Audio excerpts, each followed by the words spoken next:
अनिल परब यांनी मंत्री नितेश राणेंवर सुद्धा घणाघाती टीका केलेली आहे। स्वित्झर्लंडवरनं कोण येणार होतं याची माहिती नितेश राणेंनी द्यावी। बाळासाहेबांच्या मृत्यूवर कुणाला शंका असेल तर त्यांनी कोर्टात जावं, कागदी बाण उडवण्यापेक्षा कोर्टात प्रतिज्ञापत्र मांडावं, असा सल्ला अनिल परब यांनी नितेश राणेंना टीका करत दिला आहे। खरंच आहे ते उद्धव ठाकरेंनी ते उत्तर द्यावं। स्वित्झर्लंडला कोणाला पाठवलेलं होतं, स्वित्झर्लंडवरून कोण येण्यासाठी थांबलेलं आणि म्हणून आदरणीय स्वर्गीय बाळासाहेब ठाकरेंसाठी सगळी ती प्रक्रिया उशीर करायला लावली, याचं उत्तर उद्धव ठाकरेंनी द्यायला पाहिजे ना।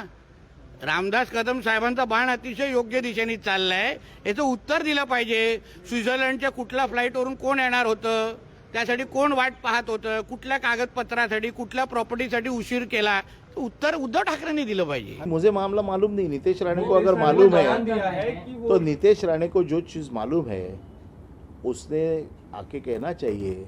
उसने बाळा साहब के ऊपर एक पिटीशन फाइल करना चाहिए, कोर्ट में जाना चाहिए और मांग करनी चाहिए कि ऐसे ऐसे मेरी जानकारी है, स्विट्ज़रलैंड से लोग आने वाले थे, मुझे वो सब लोग मालूम है और ऐसा ऐसा बाळा साहब का अकाउंट है, उसमें इतने पैसे हैं। अगर नितेश राणे को मालूम है तो नितेश राणे ने बताना चाहिए। हो, माझे पाहुणे नाही येणार होते, कोणाचं तिकीट त्या दिवशी होतं आणि नेमकं अनिल परबचं लोकेशन जरा तपासा त्या दिवशीचा, त्या काळातला कोण कोणाबरोबर कोऑर्डिनेशन करत होतं आणि कोण स्वित्झर्लंडचा बोर्डिंग पास घेऊन उभा होतं, हे वेळ आल्यावर अनिल परबला कळेल आणि मग अवघड होईल चेहरा दाखवायला महाराष्ट्रासमोर।